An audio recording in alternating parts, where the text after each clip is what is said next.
പുതിയ വീഡിയോയിലേക്ക് ഏവർക്കും സ്വാഗതം. ഇന്ന് നമ്മൾ 10ാം ക്ലാസ്സിലെ സെൽഫ് ഇൻഡക്ഷൻ കാണിക്കുന്ന ഒരു പരീക്ഷണം, അതിനുശേഷം ഇൻഡക്ടർ, ഇവ മൂന്നുമാണ് ചർച്ച ചെയ്യുക. ആദ്യം നമുക്ക് സെൽഫ് ഇൻഡക്ഷനെ പറ്റി പഠിക്കാം. അപ്പൊ നിങ്ങൾ ഇങ്ങോട്ട് ഒന്ന് ശ്രദ്ധിക്കുക. ഞാൻ ഇവിടെ രണ്ട് സർക്യൂട്ടുകൾ വരച്ചിട്ടുണ്ട്, സർക്യൂട്ട് എയും സർക്യൂട്ട് ബിയും. ഈ സർക്യൂട്ടിലെ ഓരോരോ കാര്യങ്ങൾ നമുക്കൊന്ന് പരിചയപ്പെടാം. ഈ രണ്ട് സർക്യൂട്ടിലും ഓരോ സോളിനോയിഡ് വീതമുണ്ട്. ഒന്നാമത്തെ സർക്യൂട്ടിൽ ഒരു സോളിനോയിഡ്, രണ്ടാമത്തെ സർക്യൂട്ടിൽ ഒരു സോളിനോയിഡ്. രണ്ടും ഒരേപോലെ ചുറ്റുകളുള്ള സോളിനോയിഡുകളാണ്. ഇതിന്റെ ഉള്ളിൽ ഒരു സോഫ്റ്റ് അയൺ പച്ചിരുമ്പ് കോർ വെച്ചിട്ടുണ്ട്. രണ്ടിനും ഒരേപോലത്തെ പച്ചിരുമ്പ് കോറാണ് വെച്ചിരിക്കുക. ഒന്നാമത്തെ സർക്യൂട്ടിൽ നമ്മൾ കൊടുക്കുന്നത് DC സപ്ലൈ ആണ്. അവിടെ നമ്മൾ ഒരു 3 വാട്ടിന്റെ ഒരു ബൾബ് ഘടിപ്പിച്ചിട്ടുണ്ട്, ഒരു സ്വിച്ച് ഉണ്ട്. ഇതുപോലെ തന്നെ രണ്ടാമത്തെ സർക്യൂട്ടിൽ നമ്മൾ കൊടുക്കുന്നത് 6 വോൾട്ട് AC സപ്ലൈ ആണ്. ഇവിടെയും ഒരു 3 വാട്ടിന്റെ ബൾബുണ്ട്, ഒരു സ്വിച്ച് ഉണ്ട്. ഇനി നമുക്ക് ഒന്നാമത്തെ സർക്യൂട്ടിൽ ഈ സ്വിച്ച് ഇട്ട് കഴിഞ്ഞാൽ എന്ത് സംഭവിക്കും? ഒന്നാമത്തെ സർക്യൂട്ടിൽ സ്വിച്ച് ഇട്ട് കഴിഞ്ഞാൽ ഈ കോയിലിൽ കൂടി, ഈ കോയിൽ എന്ന് പറയുന്നത് ഒരു സോളിനോയിഡ് ആണ്.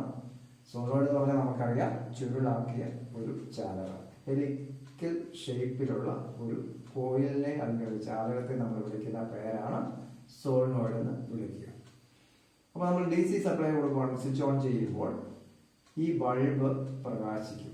അപ്പൊ നമുക്കറിയാം എന്താണ് ഒരു സോളിനോയിഡ് അല്ലെങ്കിൽ ഒരു കോയിൽ അല്ലെങ്കിൽ ഒരു ചാലകത്തിൽ കൂടി വൈദ്യുതി കടന്നു പോകുമ്പോൾ ഈ ചാലകം എന്തായിട്ട് മാറും? ഒരു കാന്തമായി മാറും. കാന്തമായി മാറുമെങ്കിൽ കാന്തത്തിന് ചുറ്റും കാന്തിക മണ്ഡലം ഉണ്ടാകും, മാഗ്നറ്റിക് ഫീൽഡ് ഉണ്ടാവും. മാഗ്നറ്റിക് ഫീൽഡ് ആണെങ്കിൽ അതിന് ചുറ്റും ഒരു ഫ്ലക്സ് ലൈൻസ് ഉണ്ട്. അപ്പൊ നമുക്ക് ഇവിടെ DC ആയതുകൊണ്ട് ഡയറക്റ്റ് കറണ്ട്, അതായത് ദിശ മാറാത്ത വൈദ്യുതി, ഒരേ ദിശയിൽ പോകുന്ന വൈദ്യുതി ആയതുകൊണ്ട് നമുക്ക് ഇവിടെ ഉണ്ടാകുന്ന കാന്തിക മണ്ഡലത്തിന് വ്യതിയാനം സംഭവിക്കുകയില്ല. അപ്പോൾ 3 വാട്ടിന്റെ ബൾബ്, അതിന്റെ പവർ എത്രയാണോ, 3 വാട്ടാണോ, ആ പവർ അനുസരിച്ച് ആ ബൾബ് പ്രകാശിക്കും. നമുക്ക് ആ പ്രകാശം കാണുവാനായിട്ട് സാധിക്കും.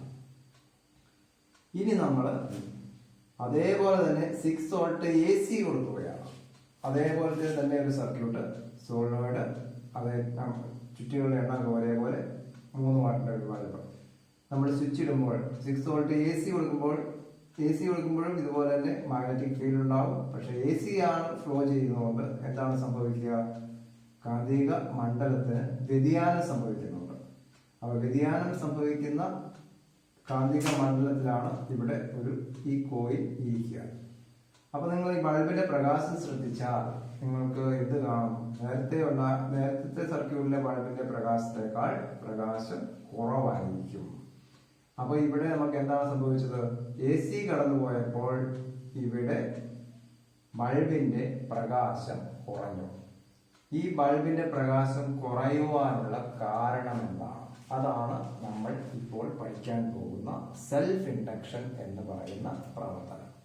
അതായത് AC കടന്നു പോകുമ്പോൾ നമുക്കറിയാം, whenever there is a change in magnetic flux, an EMF will induce in that coil. When a coil is placed in a change in magnetic field, an EMF will induce in that coil by electromagnetic induction. അതായത് വൈദ്യുത കാന്തിക പ്രേരണ തത്വം അനുസരിച്ച് വ്യതിയാനം സംഭവിക്കുന്ന ഒരു കാന്തിക മണ്ഡലത്തിൽ ഒരു കോയിൽ ഇരുന്നു കഴിഞ്ഞാൽ ആ കോയിലിൽ ഒരു EMF അഥവാ വോൾട്ടേജ് പ്രേരണം ചെയ്യപ്പെടും. അപ്പോൾ നമ്മൾ ഇവിടെ രണ്ടാമത്തെ സർക്യൂട്ട്, ആദ്യത്തെ സർക്യൂട്ട് DC ആണ്. DC ആയതുകൊണ്ട് എന്തിനു വ്യത്യാസമില്ല? ഉണ്ടാകുന്ന കാന്തിക മണ്ഡലത്തിന് വ്യതിയാനം സംഭവിക്കാത്തത് കൊണ്ട് ഇവിടെ വേറെ ഒരു EMF പ്രേരണം ചെയ്യപ്പെടുന്നില്ല. അതുകൊണ്ട് ഇതിൽ ബൾബ് നമുക്ക് ആ ബൾബിന്റെ പവർ തന്നെ പ്രകാശിക്കും. പക്ഷെ ഇവിടെ നമ്മൾ AC കൊടുക്കുമ്പോൾ എന്താണ് സംഭവിക്കുക? ഇവിടെ ഒരു വ്യതിയാനം സംഭവിക്കുന്ന കാന്തിക മണ്ഡലത്തിൽ ആണ് ഈ കോയിൽ ഇരിക്കുന്നത് കൊണ്ട് നമ്മൾ കൊടുക്കുന്ന വൈദ്യുതി ഈ ഡയറക്ഷനിലാണ് പോകുന്നതെന്ന് വിചാരിച്ചാൽ നമ്മളിവിടെ വൈദ്യുതകാന്തിക പ്രേരണ തത്വം അനുസരിച്ച് ഒരു വോൾട്ടേജ് പ്രേരണം ചെയ്യപ്പെടുമെന്ന് പറയും. ആ പ്രേരണം ചെയ്യപ്പെടുന്ന വോൾട്ടേജിന്റെ പ്രത്യേകത എന്ന് പറയുന്നത് അങ്ങനെ ഉണ്ടാകുന്ന വോൾട്ടേജ് അല്ലെങ്കിൽ EMF നമ്മൾ കൊടുത്ത EMFനെ എതിർക്കുന്ന ഡയറക്ഷൻ, അതായത് ഈ ഡയറക്ഷൻ എതിർ ദിശയിലായിരിക്കും ആ പ്രേരണം ചെയ്യപ്പെടുക.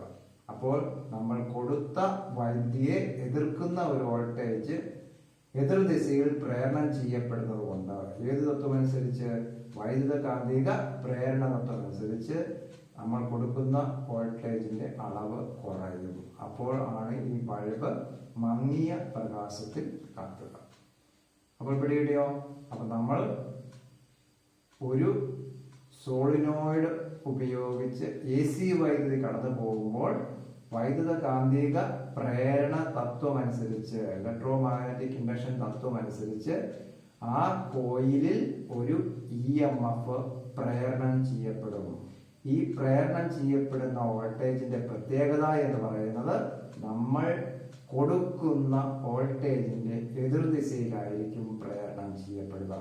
അപ്പോൾ നമ്മൾ ഇതിനെ എതിർദിശയായതുകൊണ്ട്, അതിനെ എതിർക്കുന്നതായതുകൊണ്ട് നമ്മൾ അതിനെ ബാക്ക് EMF എന്നാണ് വിളിക്കുക. അതിനെ വിളിക്കുന്നത് ബാക്ക് EMF. അതായത് നമ്മൾ എതിർക്കുന്ന വോൾട്ടേജ്, നമ്മൾ കൊടുക്കുന്ന വോൾട്ടേജിനെ എതിർക്കുന്ന വോൾട്ടേജ്. അപ്പൊ ഈ ബാക്ക് EMF ഈ സർക്യൂട്ടിൽ ഉണ്ടാവുന്നതുകൊണ്ടാണ് നമ്മുടെ ബൾബിന്റെ പ്രകാശം ഈ ഒന്നാമത്തെ സർക്യൂട്ടിലുള്ളതിനേക്കാൾ കുറയാനുള്ള കാരണം. അപ്പോൾ ഇങ്ങനെ ഏത് തത്വം അനുസരിച്ച്, വൈദ്യുതകാന്തിക പ്രേരണ തത്വം അനുസരിച്ച്, ഇലക്ട്രോ മാഗ്നറ്റിക് ഇൻഡക്ഷൻ തത്വം അനുസരിച്ച് ഒരു കോയിൽ മാത്രം ഉപയോഗിക്കുമ്പോൾ ആ കോയിലിൽ ഒരു ബാക്ക് EMF പ്രേരണം ചെയ്യപ്പെടുന്ന പ്രക്രിയ അല്ലെങ്കിൽ പ്രവർത്തനത്തെ വിളിക്കുന്ന പേരാണ് സെൽഫ് ഇൻഡക്ഷൻ എന്ന് പറയുക. Production of back EMF in a coil due to electromagnetic induction when AC is passed through that coil. AC കടന്നു പോകുമ്പോഴാണ് എന്തുണ്ടാവുക? ഈ ബാക്ക് EMF ഉണ്ടാവുക. അപ്പോൾ ഒരു കോയിലിൽ AC കൊടുത്തു കഴിയുമ്പോൾ നമ്മൾ കൊടുക്കുന്ന വോൾട്ടേജിനെ എതിർക്കുന്ന ഒരു വോൾട്ടേജ് ആ കോയിലിൽ പ്രേരണം ചെയ്യപ്പെടുന്ന, അതായത് ഈ വോൾട്ടേജിനെ നമ്മൾ വിളിക്കുന്നത് ബാക്ക് EMF എന്നാണ്. ഇങ്ങനെ ബാക്ക് EMF പ്രേരണം ചെയ്യപ്പെടുന്ന പ്രക്രിയയെ വിളിക്കുന്ന പേരാണ് സെൽഫ് ഇൻഡക്ഷൻ. അതായത് നമ്മൾ ഒരു കോയിൽ മാത്രമേ ഉപയോഗിച്ചിട്ടുള്ളൂ. ആ കോയിലിൽ നമ്മൾ കൊടുക്കുന്നത് AC വോൾട്ടേജ് ആണെങ്കിൽ ആ AC വോൾട്ടേജിനെ എതിർക്കുന്ന ഒരു വോൾട്ടേജ് നമ്മൾ കൊടുക്കുന്ന വൈദ്യുതിക്ക് എതിർ ദിശയിൽ ആ കോയിലിൽ പ്രേരണം ചെയ്യപ്പെടുക, ഇൻഡ്യൂസ് ചെയ്യപ്പെടുക. ആ പ്രവർത്തനത്തെ വിളിക്കുന്ന പേരാണ് ബാക്ക് EMF. അപ്പൊ ബാക്ക് EMF മൂലം എന്ത് സംഭവിക്കും? നമ്മൾ കൊടുക്കുന്ന വോൾട്ടേജിനെ കുറയ്ക്കാനായിട്ട് കാരണമാകും. ഈ പ്രവർത്തനത്തെ വിളിക്കുന്ന പേരാണ് സെൽഫ് ഇൻഡക്ഷൻ. ഇനി നമുക്ക് ഈ സെൽഫ് ഇൻഡക്ഷന്റെ ഒരു പരീക്ഷണം ചെയ്തു നോക്കാം. അപ്പം ഇതാണ് നമുക്ക് സെൽഫ് ഇൻഡക്ഷന്റെ ഒരു വർക്കിംഗ് മോഡൽ. അപ്പം നമുക്കിത് ചെയ്യണമെങ്കിൽ നമുക്ക് ആവശ്യമുള്ളത് ഒരു കോയിലാണ്. അപ്പോൾ ഇവിടെ ഒരു കോയിലുണ്ട്. ഇതാണ് നിങ്ങളുടെ സെൽഫ് ഇൻഡക്ഷൻ കാണിക്കാൻ വേണ്ടി നമ്മൾ ഉപയോഗിച്ചിരിക്കുന്ന സോളിനോയിഡ് അഥവാ കോയിൽ. അപ്പോൾ ഇതിൻ്റെ അകത്ത് നമ്മൾ AC സപ്ലൈ കൊടുക്കുകയാണ്. 6 വോൾട്ട് AC സപ്ലൈ ആണ് ഇതിൻ്റെ അകത്തേക്ക് കൊടുത്തിരിക്കുക. അപ്പോൾ അത് കൊടുക്കാനായിട്ട് നമ്മളിവിടെ 2 ബൾബ് ഇവിടെ കണ്ടു. ഇതൊരു ബൾബ്, ഇത് വേറൊരു ബൾബ്. ഇതിപ്പോൾ നമ്മൾ 6 വോൾട്ട് AC നേരിട്ട് ഈ ബൾബിലേക്ക് വരുമ്പോൾ 2 ബൾബും ഒരേ പവറുള്ള ബൾബുകളാണ്. അതിനുശേഷം അതേ പവറുള്ള ബൾബിലേക്ക് നമ്മൾ 6 വോൾട്ട് AC ഈ കോയിൽ വഴി കിടക്കുമ്പോഴുള്ള വ്യത്യാസം അതാണ് നമ്മളിവിടെ ചെക്ക് ചെയ്യുക. വരുമ്പോൾ വോൾട്ടേജിന് എന്തുമാത്രം വ്യത്യാസം സംഭവിക്കുന്നു. ഇവിടെ നമ്മൾ കോറ് വെച്ചിട്ടില്ല. അപ്പോൾ കോറ് വെക്കാതെയുള്ള പ്രകാശവും ഈ കോറ് ഇതിൻ്റെ ഉള്ളിലേക്ക് കയറ്റി കഴിയുമ്പോഴുള്ള വ്യത്യാസവും കൂടി നിങ്ങളൊന്ന് ചെക്ക് ചെയ്യണം. അപ്പോൾ കോറ് വെച്ച് കഴിയുമ്പോൾ എന്താണ് സംഭവിക്കുന്നത് കൂടി നിങ്ങൾക്ക് പരീക്ഷയ്ക്ക് ചിലപ്പോൾ ചോദിക്കും. കോറില്ലാതെയും കോറ് വരുമ്പോഴും AC വോൾട്ടേജിന് വരുന്ന വ്യത്യാസം. അപ്പോൾ നമുക്ക് ഒന്ന് ചെയ്ത് നോക്കാം. ആദ്യം ഞാൻ AC 6 വോൾട്ട് AC നേരിട്ട് ബൾബിലേക്ക് കൊടുക്കുകയാണ്. ഉണ്ടാകുമ്പോൾ നമുക്കറിയാം ബൾബ് പ്രകാശിച്ചു. ഈ ആണ് ബൾബിൻ്റെ പ്രകാശം. ഇനി നമ്മൾ ഇത് രണ്ടാമത്തെ, അതായത് അതേ പവറുള്ള ഒരു ബൾബ് നമ്മൾ കോയിൽ വഴി കൊടുക്കുകയാണ്. കണ്ടോ, ബൾബിൻ്റെ പ്രകാശം കുറഞ്ഞ കണ്ടോ. ഇതിൻ്റെ ബൾബിൻ്റെ പ്രകാശം കൂടുതലാണ്. നമ്മൾ കോയിൽ വഴി കടത്തിയപ്പോഴത്തേനും ബൾബിൻ്റെ പ്രകാശം വീണ്ടും കുറഞ്ഞു. നമുക്ക് ഇനി ആദ്യത്തെ ബൾബ് ഒന്ന് ഓഫ് ചെയ്യാം നേരിട്ട്. ഇപ്പം നമുക്ക് ഇതിൻ്റെ അകത്തോടെ കോയിലിൽ കൂടി വരുന്ന പ്രകാശം നോക്കുക. ആ പ്രകാശം നോക്കുക. ഇപ്പം നമ്മൾ കോറ് വെച്ചിട്ടില്ല, എൻ്റെ ഈ കോറ് ഇരിക്കുകയാണ്. ഞാൻ ഈ കോറ് ഈ സോളിനോയിഡിൻ്റെ ഉള്ളിലേക്ക് കയറ്റുകയാണ്. അപ്പോൾ നിങ്ങൾ ഈ ബൾബിൻ്റെ പ്രകാശത്തിൽ വ്യത്യാസം നോക്കുക. പ്രകാശം കുറയുന്നുണ്ടോ? ഞാൻ ഈ കോറിനെ പുറത്തേക്ക് എടുക്കുകയാണ്, പ്രകാശം വീണ്ടും കൂടി. അപ്പോൾ കോറ് വെച്ച് കഴിയുമ്പോഴത്തേനും എന്ത് സംഭവിക്കുവാണ്? സെൽഫ് ഇൻഡക്ഷൻ എന്ന് പറയുന്ന പ്രവർത്തനം, അതായത് ബാക്ക് EMF പ്രൊഡ്യൂസ് ചെയ്യുന്ന പ്രവർത്തനം വീണ്ടും കൂടുകയാണ്. അപ്പോൾ ബൾബിൻ്റെ പ്രകാശം കുറയും. നമ്മൾ ഒന്നുകൂടി കാണിക്കും. കാരണം നമ്മൾ കോറ് ഉള്ളിലേക്ക് വെക്കുമ്പോൾ സെൽഫ് ഇൻഡക്ഷൻ മൂലം ബൾബിൻ്റെ പ്രകാശം നമുക്ക് തീരെ കുറയുകയാണ്. അപ്പോൾ ആ ബാക്ക് EMF എന്നുള്ള പ്രവർത്തനം കൂടുകയാണ് ചെയ്യുക. അപ്പോൾ നമ്മളൊരു കോറ് എപ്പോൾ ഉള്ളിൽ വെച്ചാലും അതിൻ്റെ ഉള്ളിൽ ഉണ്ടാകുന്ന പ്രവർത്തനം ബാക്ക് EMF അല്ലെങ്കിൽ ഇലക്ട്രോ മാഗ്നറ്റിക് ഇൻഡക്ഷൻ എന്ന് പറയുന്ന പ്രവർത്തനത്തിന് ഈ കോറ് ഒരു കാരണമാണ്. കോറ് വെച്ച് കഴിയുമ്പോൾ ആ പ്രവർത്തനം കൂടുതലാണ്. ഇനി നമുക്ക് ഈ സെൽഫ് ഇൻഡക്ഷൻ തത്വം അനുസരിച്ച് പ്രവർത്തിക്കുന്ന ഇൻഡക്ടറിനെ പരിചയപ്പെടാം. അപ്പോൾ നമുക്ക് ഇനി ഇൻഡക്ടറിനെ പറ്റി പഠിക്കാം. ഇൻഡക്ടർ എന്ന് പറഞ്ഞാൽ ഏത് തത്വം അനുസരിച്ച് പ്രവർത്തിക്കുന്നതെന്ന് അറിയാമോ? നമ്മൾ ഇപ്പോൾ പഠിച്ച സെൽഫ് ഇൻഡക്ഷൻ എന്ന തത്വം അനുസരിച്ച് പ്രവർത്തിക്കുന്നതാണ്. അപ്പൊ ഇൻഡക്ടറുകൾ എന്ത് ചെയ്യും? നമ്മൾ കൊടുക്കുന്ന AC വോൾട്ടേജിനെ എതിർക്കുന്ന ഒരു വോൾട്ടേജ് പ്രേരണം ചെയ്യുക. അപ്പോൾ നമ്മൾ കൊടുക്കുന്ന AC വോൾട്ടേജിന്റെ അളവ് കുറയ്ക്കുക. ഏത് തത്വം അനുസരിച്ച്? Back EMF. അതായത് സെൽഫ് ഇൻഡക്ഷൻ എന്ന തത്വം അനുസരിച്ച് ഒരു ബാക്ക് EMF ഒരു കോയിൽ പ്രേരണം ചെയ്യപ്പെടുമ്പോൾ നമ്മൾ കൊടുക്കുന്ന AC വോൾട്ടേജിനെ എതിർത്തിട്ട് എന്ത് ചെയ്യും? നമ്മൾ കൊടുക്കുന്ന AC വോൾട്ടേജിന്റെ അളവ് കുറയ്ക്കുകയാണ് ഇൻഡക്ടർ ചെയ്യുക. അപ്പം സെൽഫ് ഇൻഡക്ഷനെ അടിസ്ഥാനമാക്കിയിട്ടാണ് പ്രവർത്തിക്കുക. പക്ഷേ ഒരു ഇൻഡക്ടറിന്റെ തത്വം ചോദിച്ചു കഴിഞ്ഞാൽ നമ്മൾ എന്തെന്ന് പറയും? അത് ഏതാണ്? Electro magnetic induction. അപ്പൊ നമുക്ക് ഇൻഡക്ടറിനെ പറ്റി ഒന്നുകൂടി വിശദമായിട്ട് പഠിക്കാം. ഇവിടെ നോക്കിയേ, ഇതാണ് ഒരു ഇൻഡക്ടർ. ഇൻഡക്ടർ എന്ന് പറഞ്ഞാൽ വേറെ ഒന്നുമില്ല, നമ്മുടെ സോളിനോയിഡ് തന്നെയാണ്. അപ്പൊ നമ്മൾ അതിനകത്തേക്ക് നമ്മൾ AC സപ്ലൈ കൊടുത്തു കഴിയുമ്പോൾ നമ്മൾ നേരത്തെ പഠിച്ച തത്വം അനുസരിച്ച്, അതായത് ഇതിന്റെ ചുറ്റും ഒരു വ്യതിയാനം സംഭവിക്കുന്ന കാന്തിക മണ്ഡലം പ്രേരണം ചെയ്യപ്പെടും. അപ്പോൾ അതിനെ എതിർക്കുന്ന ഒരു വോൾട്ടേജ്, ഇപ്പൊ നമ്മൾ ഇങ്ങനെയാണ് AC സപ്ലൈ വരുന്നതെങ്കിൽ അതിനെ എതിർക്കുന്ന ഒരു ബാക്ക് EMF ഇവിടെ പ്രേരണം ചെയ്യപ്പെടും. അപ്പൊ നമ്മൾ കൊടുക്കുന്ന AC വോൾട്ടേജിന്റെ അളവ് കുറയ്ക്കും. അതായത് നമ്മൾ കൊടുക്കുന്ന കറണ്ടിന്റെ അളവ് കുറയ്ക്കാൻ വേണ്ടിയിട്ട് ഉപയോഗിക്കുന്ന ഉപകരണമാണ് എന്ന് വിളിക്കുക? ഇൻഡക്ടർ. അപ്പൊ നമ്മൾ ഈ സോളിനോയിഡിനെ ഇവിടെ നമ്മൾ വിളിക്കുന്നത് ഇൻഡക്ടർ എന്ന പേരിലാണെന്ന് മാത്രം. അപ്പം ഇൻഡക്ടർ എന്ന് പറഞ്ഞാൽ എന്താണ്? It is a coil used to opposes the change in electric current. Electric കറണ്ടിനുണ്ടാകുന്ന വ്യതിയാനത്തെ എതിർക്കുന്ന കോയിലുകളെ വിളിക്കുന്ന പേരാണ് ഇൻഡക്ടറുകൾ. അത് ഏത് തത്വം അനുസരിച്ചാണ്? തത്വം ചോദിച്ചാൽ നമ്മൾ എഴുതേണ്ടത് ഏതാണ്? Electro magnetic induction. വൈദ്യുത കാന്തിക പ്രേരണ തത്വം അനുസരിച്ച് വ്യതിയാനം സംഭവിക്കുന്ന വൈദ്യുതിയെ എതിർത്ത് നമ്മൾ കൊടുക്കുന്ന വൈദ്യുതിയുടെ അളവ് കുറയ്ക്കാൻ വേണ്ടിയിട്ട് ഉപയോഗിക്കുന്ന ഉപകരണമാണ് ഒരു ഇൻഡക്ടർ എന്ന് പറയുക. അപ്പൊ നിങ്ങൾ ഓർത്തിരിക്കേണ്ട ഒരു കാര്യം, ഇൻഡക്ടർ ഏതിലാണ് പ്രവർത്തിക്കുക? വ്യതിയാനം സംഭവിക്കുന്ന വൈദ്യുതി കടന്നു, അതായത് നമ്മുടെ AC വൈദ്യുതിയിലാണ് ഇൻഡക്ടർ പ്രവർത്തിക്കുക. DC-യിൽ പ്രവർത്തിച്ചാൽ എന്താണ് സംഭവിക്കുക? DC-യിൽ പ്രവർത്തിച്ചാൽ ഇതൊരു റെസിസ്റ്റർ, പ്രതിരോധകങ്ങൾ പോലെയാണ് ഉപയോഗിക്കുക. നമുക്കറിയാം റെസിസ്റ്ററുകൾ, പ്രതിരോധകങ്ങൾ ഉപയോഗിക്കുന്നതും വൈദ്യുതിയുടെ അളവിനെ തടസ്സപ്പെടുത്താനാണ്. പക്ഷെ റെസിസ്റ്ററുകൾ ഉപയോഗിച്ചു കഴിഞ്ഞാൽ എന്ത് സംഭവിക്കും? റെസിസ്റ്റർ ഉപയോഗിച്ച് നമുക്ക് ഹീറ്റിന്റെ രൂപത്തിൽ നമുക്ക് എനർജി നഷ്ടമാകും. അപ്പൊ ഇൻഡക്ടറുകൾ ഉപയോഗിച്ച് നമുക്ക് എനർജി ലോസ് ഇല്ലാതെ കൊടുക്കുന്ന വൈദ്യുതിയുടെ അളവ് കുറയ്ക്കാൻ വേണ്ടിയിട്ടാണ് നമ്മൾ ഏത് ഉപയോഗിക്കുക? ഇൻഡക്ടറുകൾ ഉപയോഗിക്കുക. അപ്പൊ ഇൻഡക്ടറിന്റെ അഡ്വാൻറ്റേജ് എന്ന് പറയുന്നത് എന്തില്ല? പവർ ലോസ് ഇല്ല, പവർ നഷ്ടമില്ലാതെ കൊടുക്കുന്ന വോൾട്ടേജ് കറണ്ടിന്റെ അളവിനെ കുറയ്ക്കുക. അതിനു വേണ്ടിയിട്ടാണ് നമ്മൾ ഇൻഡക്ടറുകൾ ഉപയോഗിക്കുക.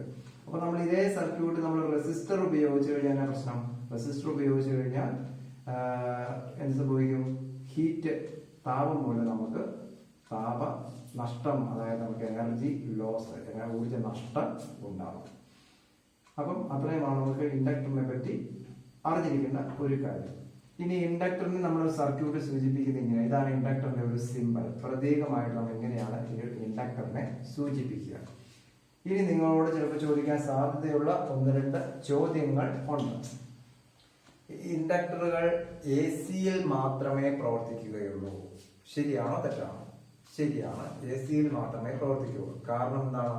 നമുക്കറിയാം, വ്യതിയാനം സംഭവിക്കുന്ന കറണ്ടിനെ എതിർക്കുന്ന കോയിലുകളാണ് ഇൻഡക്ടറുകൾ. അപ്പൊ നമ്മുടെ AC ആണെങ്കിൽ വ്യതിയാനം സംഭവിക്കുന്ന വൈദ്യുതി ഉണ്ടാവുള്ളൂ. അതുകൊണ്ട് അത് നമ്മൾ ഏതിൽ ഉപയോഗിക്കും? AC-യിൽ മാത്രമേ ഉപയോഗിക്കുകയുള്ളൂ. അപ്പൊ വേറൊരു ചോദ്യം ചോദിക്കാൻ സാധ്യതയുള്ള എന്താണ്? ഇൻഡക്ടറുകൾക്ക് പകരം റെസിസ്റ്ററുകൾ ഉപയോഗിച്ചാൽ എന്താണ് കുഴപ്പം? റെസിസ്റ്ററുകൾ ഉപയോഗിച്ചു കഴിഞ്ഞാൽ എന്തുണ്ടാകും? ഹീറ്റ് ലോസ്, താപനഷ്ടം ഉണ്ടാകും. താപനഷ്ടം മൂലം നമുക്ക് എന്തുണ്ടാകും? ഊർജ നഷ്ടം ഉണ്ടാകും. അപ്പൊ നമുക്ക് കാര്യം വൈദ്യുതിയുടെ അളവ് കുറയുമെങ്കിലും നമുക്ക് കൊടുക്കുന്ന വൈദ്യുതി താപം മൂലം നഷ്ടപ്പെടും. അതുകൊണ്ട് നമ്മൾ റെസിസ്റ്ററുകൾക്ക് പകരം AC സർക്യൂട്ടുകൾ ഉപയോഗിക്കും? ഇൻഡക്ടറുകൾ ഉപയോഗിക്കും. ഇനി ഇൻഡക്ടറുകൾ എവിടെയൊക്കെ ഉപയോഗിക്കുന്നുണ്ടെന്നൊരു ചോദ്യം ചോദിച്ചാൽ നിങ്ങൾ എന്തൊക്കെ ഉത്തരം എഴുതും? ഇൻഡക്ടറുകൾ ഉപയോഗിക്കുന്ന സ്ഥലങ്ങളാണ് നമ്മളെ ട്യൂബിന്റെ ഒക്കെ ചോക്കില്, ചോക്ക് എന്ന് പറയുന്നിടത്ത് ഒരു ഇൻഡക്ടറാണ് ഉപയോഗിക്കുക. അതുപോലെ ചില ഫിൽട്ടർ സർക്യൂട്ടുകളുണ്ട്. ഫിൽട്ടർ സർക്യൂട്ടുകളിൽ നമ്മൾ എന്തുപയോഗിക്കും? ഇൻഡക്ടറുകൾ ഉപയോഗിക്കും. അതുപോലെ ഇൻഡക്ഷൻ കോയിൽ എന്നൊരു ഉപകരണമുണ്ട്, അവിടെയും നമ്മൾ ഉപയോഗിക്കുന്നത് ഇൻഡക്ടറുകളാണ്. അപ്പൊ ഇൻഡക്ടറുകളുടെ ഉപയോഗം ചോദിച്ചു കഴിഞ്ഞാൽ ഏതൊക്കെ എഴുതാം? ഇൻഡക്ടർ നമ്മള് ചോക്കുകൾ, ട്യൂബിന്റെ ഒക്കെ ചോക്കുകളിൽ നമ്മൾ ഇൻഡക്ടർ ഉപയോഗിക്കുന്നുണ്ട്. അതുപോലെ ഫിൽട്ടർ സർക്യൂട്ടുകളിൽ ഇൻഡക്ടറുകൾ ഉപയോഗിക്കുന്നുണ്ട്. അതുപോലെ ഇൻഡക്ഷൻ കോയിൽ, അങ്ങനെ 3 ഉപയോഗങ്ങൾ ഓർത്തിരിക്കുക. അപ്പൊ ഇൻഡക്ടറിന്റെ സിമ്പൽ ഓർത്തിരിക്കുക, ഇൻഡക്ടറിന്റെ തത്വം ഓർത്തിരിക്കുക. ഇൻഡക്ടർ പ്രവർത്തിക്കുന്നത് ഏത് തത്വം അനുസരിച്ചാണ്? ഇലക്ട്രോ മാഗ്നറ്റിക് ഇൻഡക്ഷൻ തത്വം അനുസരിച്ചാണ്. അപ്പം സെൽഫ് ഇൻഡക്ഷൻ ആണ് അവിടെ ഉണ്ടാവുക. അപ്പം പക്ഷെ തത്വം ചോദിച്ചാൽ എഴുതേണ്ടത് ഇലക്ട്രോ മാഗ്നറ്റിക് ഇൻഡക്ഷൻ ആണ്. അപ്പൊ AC സർക്യൂട്ടിൽ ആണ് അത് പ്രവർത്തിക്കുക. കാരണം വ്യതിയാനം സംഭവിക്കുന്ന വൈദ്യുതിയെ എതിർക്കുന്ന കോയിലുകളാണ് ഇൻഡക്ടറുകൾ. അപ്പോൾ അത് നമ്മൾ DC സർക്യൂട്ട് ഉപയോഗിച്ചു കഴിഞ്ഞാൽ അതുകൊണ്ട് ഒരു പ്രയോജനവും ഇല്ല. വ്യതിയാനം സംഭവിക്കാത്ത ഒരു സർക്യൂട്ട് നമ്മൾ ഉപയോഗിച്ചു കഴിഞ്ഞാൽ അത് it will act as A resistor, അതായത് ഒരു പ്രതിരോധകം പോലെയാണ് പ്രവർത്തിക്കുക. അതുകൊണ്ട് നമ്മൾ അത് ഏതിൽ ഉപയോഗിക്കാറില്ല? DC സർക്യൂട്ടുകളിൽ ഉപയോഗിക്കാറില്ല. അപ്പം ഇത്രയുമാണ് നമുക്ക് ഇൻഡക്ടറിനെ സംബന്ധിച്ച് പഠിക്കാനുള്ളത്. ഇനി നമുക്ക് അടുത്ത ക്ലാസ്സിൽ പുതിയൊരു വീഡിയോയിൽ കാണാം. ഈ വീഡിയോ കണ്ടിട്ട് ഇഷ്ടപ്പെട്ടെങ്കിൽ ലൈക്ക് ചെയ്യുക. നമുക്ക് അടുത്ത വീഡിയോയിൽ വീണ്ടും കാണാം.